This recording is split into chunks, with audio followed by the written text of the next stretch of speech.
There comes a moment in life, for some early, for others late, when you look around and realize that nothing really makes sense. The world does not offer answers. Love does not guarantee safety. Effort does not always yield reward. And the universe, that great expanse of stars and galaxies, remains cool, indifferent, unresponsive. That moment feels like a betrayal, like life has cheated you out of an explanation.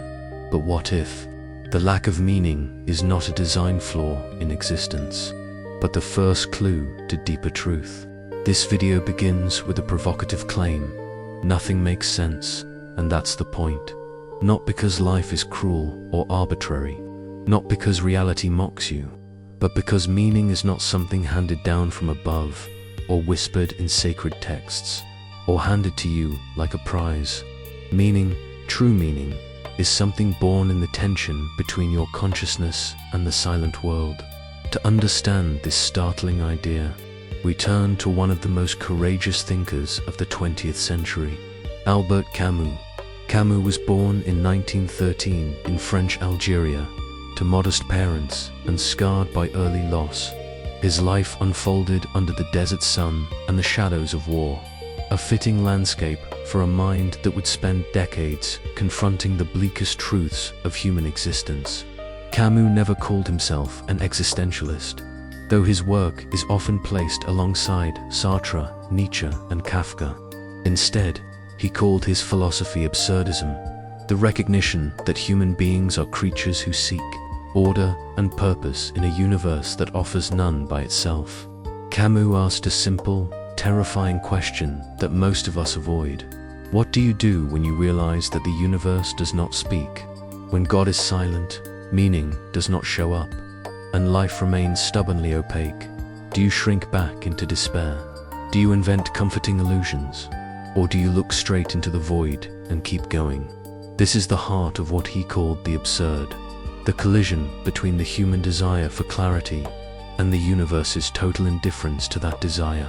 It is not pessimism, it is not resignation, it is lucidity. Camus didn't believe that meaning is nothing. He believed that meaning must be made, not found. That the universe does not owe you answers, but you can still forge purpose through how you choose to live your life in the face of silence. That is why he wrote The Myth of Sisyphus, where he takes an ancient Greek tale, a man condemned forever to push a boulder up a hill, only to watch it roll back down, and turns it into a lesson in human resilience. We must imagine Sisyphus happy, because the point is not whether the stone reaches the top. The point is how he carries it, not whether the world answers his efforts, but how he continues to act with full awareness of his condition. Camus asks a question that pierces modern life like a blade. If life has no inherent meaning, why should we care whether it does? Why should we wake up tomorrow? Why should we love, create, hope, suffer, and endure? And his answer is not comforting. It is not poetic.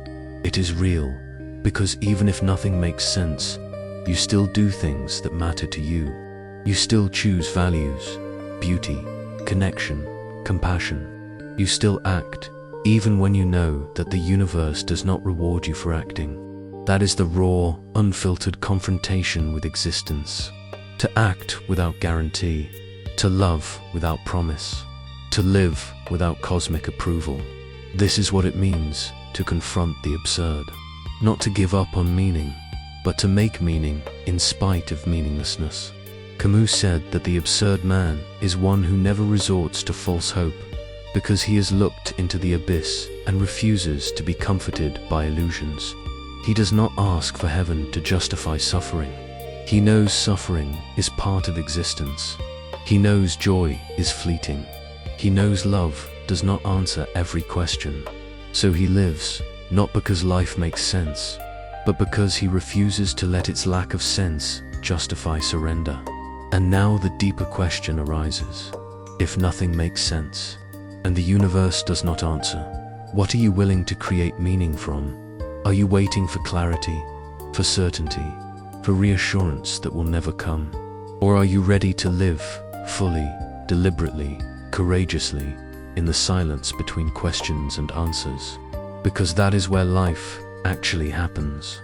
And that choice, the choice to keep walking, to keep thinking, to keep feeling, is the first act of rebellion against meaninglessness. So let us begin there, where nothing makes sense, and yet everything begins. The moment you accept that nothing makes sense, something strange happens. The panic begins to fade, not because the world suddenly becomes kinder, but because you stop demanding that it explain itself to you. Most people live their entire lives negotiating with reality. They say, I will be good if life is fair. I will love if I am protected. I will believe if I am reassured. And when reality refuses to sign that contract, they feel betrayed. Albert Camus saw this betrayal everywhere, in religion, in politics, in ideology, even in love. Human beings, he believed, are constantly inventing stories to avoid one unbearable truth. The universe is silent, and it will remain so. Not because it is cruel, not because it is broken, but because it was never meant to answer. This realization is what Camus called the awakening to the absurd, and it is not gentle. At first, it feels like standing on the edge of a cliff, looking into a depth that offers no safety net. You realize that many of the things you believed were foundations, were actually fragile agreements you made with yourself. You believed effort guaranteed meaning. You believed suffering would be rewarded. You believed goodness would be noticed. But the world makes no such promises. This is why the absurd feels unbearable to so many people, because it removes the illusion that life is fair and replaces it with something far more difficult to accept. Life simply is. Camus did not see this as a tragedy. He saw it as the first moment of honesty, because once you stop expecting the universe to justify itself, you are finally free to decide how you will justify your existence. This is where most philosophies split. Some say escape into faith. Some say escape into nihilism. Camus rejected both. He believed that faith often becomes a refusal to face reality as it is, and nihilism becomes a refusal to live at all. Instead, Camus proposed a third path, revolt. Not violent rebellion, not anger at the universe, but a quiet, relentless refusal to surrender your humanity just because meaning is not guaranteed. To wake up every day knowing that nothing is promised, and to live anyway. To love knowing love may end, and to love anyway. To create knowing your work may be forgotten, and to create anyway. This is not optimism, it is courage. Camus believed that the absurd man does not hope for another world. He commits fully to this one, not because it is perfect, but because it is all there is. Think about how many of your fears are rooted in expectations.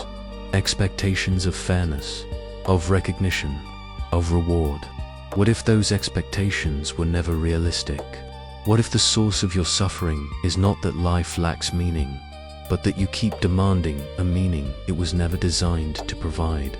This is where Camus becomes deeply unsettling, because he removes every excuse. If nothing guarantees meaning, then every moment becomes a choice. You cannot hide behind destiny. You cannot blame the universe. You cannot wait for permission. You are responsible not for the structure of reality, but for how you respond to it. That responsibility is terrifying. It means that even in a meaningless universe, your actions still matter, not because they are rewarded, but because they are chosen. And this is the absurd truth most people avoid. When nothing makes sense, your values become visible. Who you are is revealed not by what you believe, but by how you live when belief offers no comfort. So ask yourself, if no answer is coming, if no explanation will arrive, if no cosmic approval exists, how will you choose to live anyway? That question does not destroy meaning, it creates it. And the moment you stop waiting for the universe to speak is the moment you finally begin to speak back. Not with words, but with the life you decide to live. As you face the silence of existence, something begins to shift. It's as if the universe has dared you to confront it, not with your desires for comfort or answers, but with your own presence. You stand before a cold, indifferent world, and the silence presses in, unyielding, unavoidable. It feels like a rejection, like abandonment, like the universe simply doesn't care about your questions. But Camus would argue that it's not rejection at all. In fact, it's the deepest form of engagement.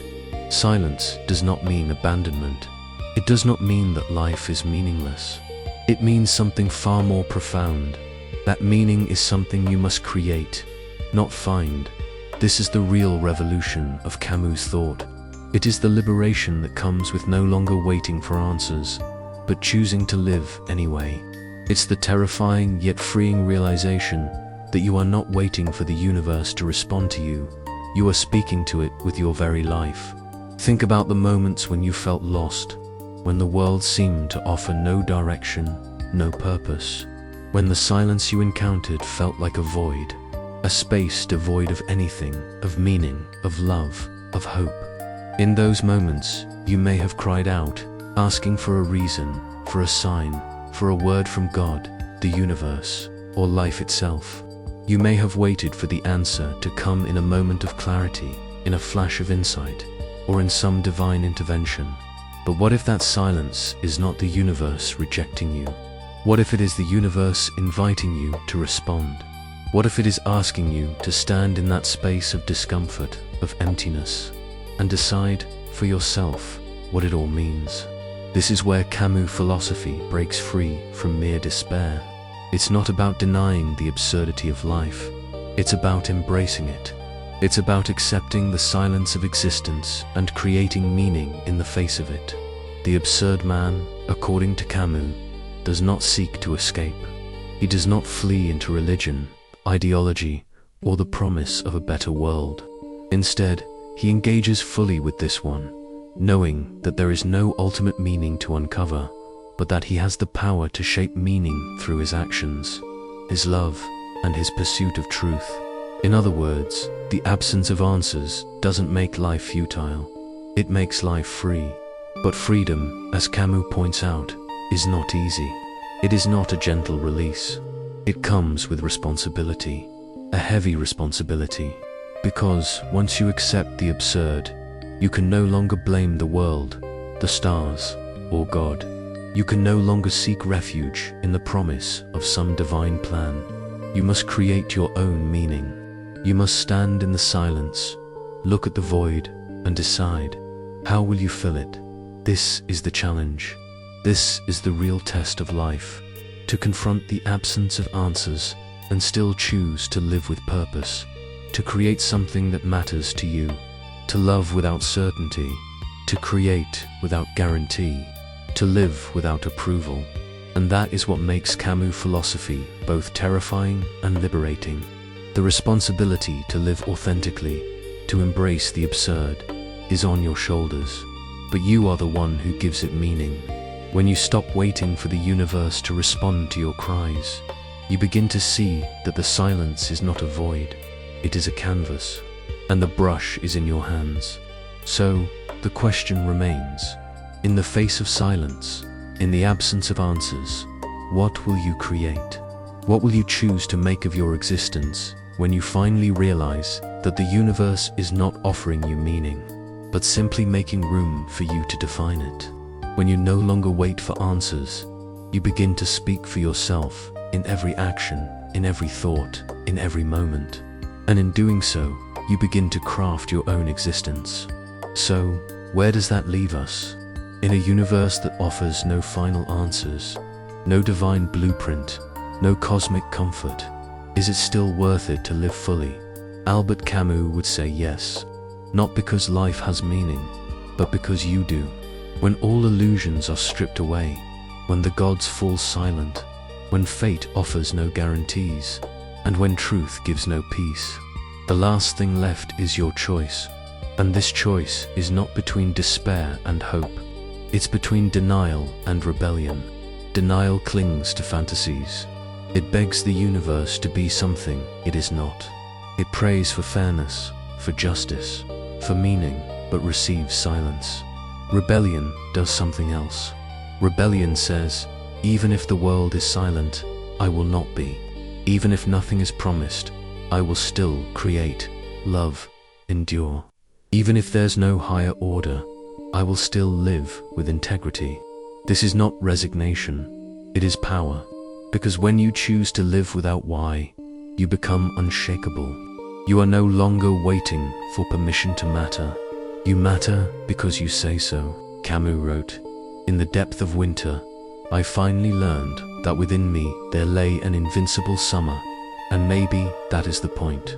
Maybe the universe is cold and empty, but maybe you, with your contradictions, your pain, your passion, are not.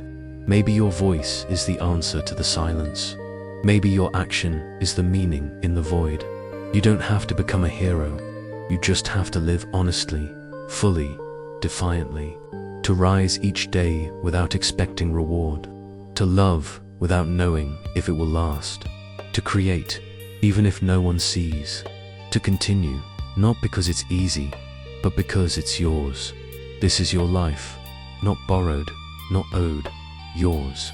So tell me, if life will never explain itself, will you still live it like it's sacred?" That's the question Camus leaves us with, and perhaps it's the only one that matters.